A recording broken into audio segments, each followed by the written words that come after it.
You've probably heard the statistic before. Studies from the American Psychological Association estimate that more than 70% of people regularly hide negative emotions in social situations. Most people mask sadness with silence or distraction, but you do something different. When the moment gets uncomfortable, when emotions rise too fast, when something hurts more than you expected, you laugh. And everyone around you thinks it's strange, but deep down, you know that laugh isn't random. It shows up exactly when things feel hardest to hold inside. You weren't always like this, though. There was a time when you felt things more openly.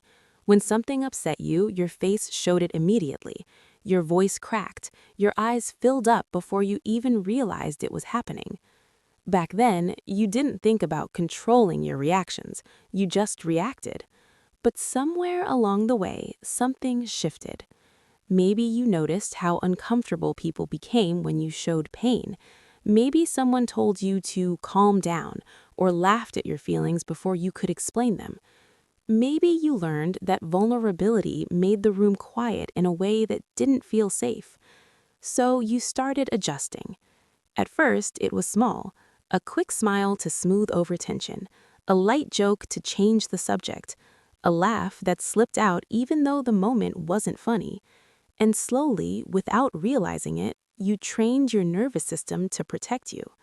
Because when you laugh, the mood changes instantly.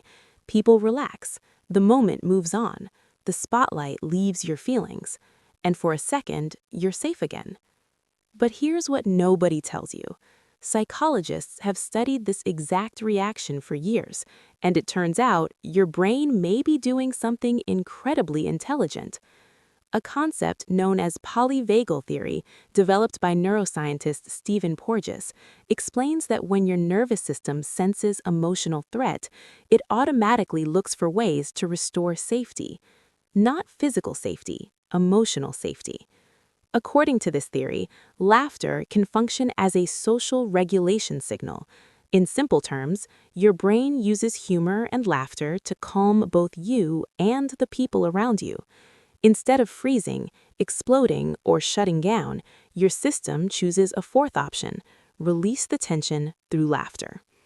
It's not you being careless with your emotions, it's your nervous system trying to keep the situation from escalating. And the more often it works, the more automatic it becomes. But here's the deeper part most people never talk about. Because this pattern rarely starts in adulthood. Somewhere earlier in your life, your younger self learned that keeping emotional tension light made things easier to survive. Maybe laughter softened difficult conversations. Maybe humor distracted attention from something painful. Maybe smiling through discomfort helped you avoid conflict in environments where emotions weren't always welcomed. Children are incredibly adaptive. They don't just experience the world, they design strategies to navigate it. And the strategy you developed was simple but powerful. Turn emotional weight into something lighter before it crushes the room. That laugh you have during uncomfortable moments isn't random. It's a blueprint your younger self drew to survive. But here's the part most people ignore when they talk about this behavior. There's also tension hiding inside it. Research from the Centers for Disease Control and Prevention shows that people who frequently suppress difficult emotions are more likely to experience elevated stress responses over time. Another study from researchers at Harvard University found that emotional suppression can increase physiological stress markers like heart rate and cortisol. In other words, when you laugh during painful moments, the room might relax, but your body still carries the weight.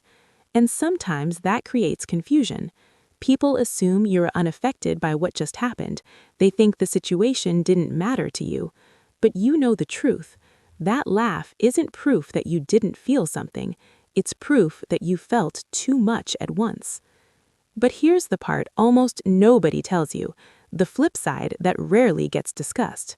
Psychologists studying emotional regulation have found that people who use humor during stressful situations often score higher in resilience and adaptive coping.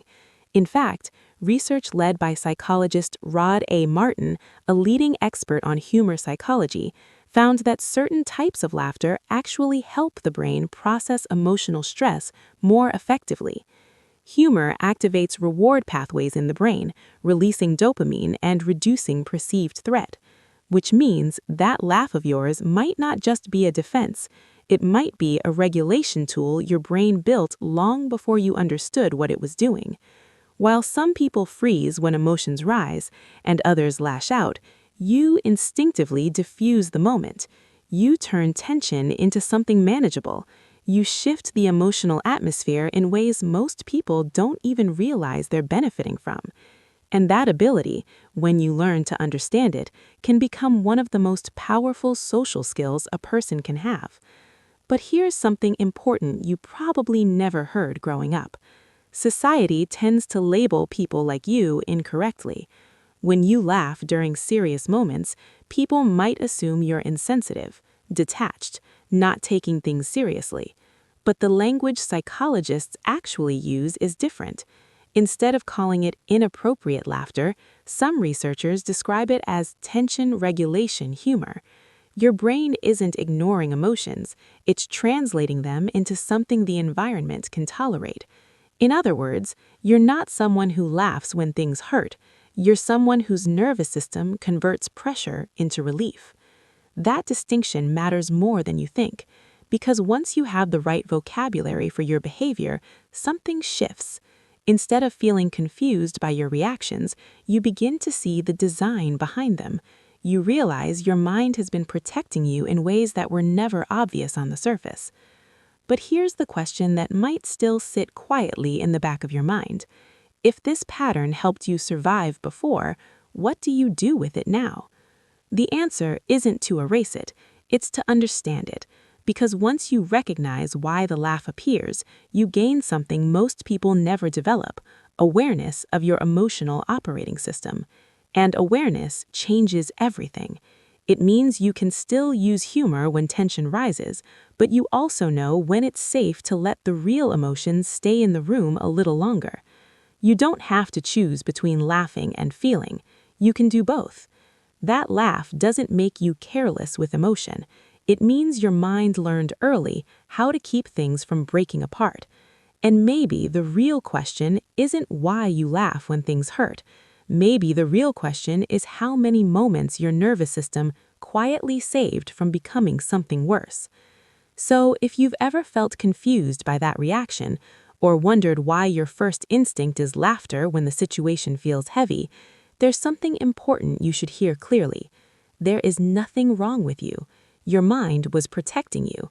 And now that you understand it, you can decide what comes next. Comment if this was you.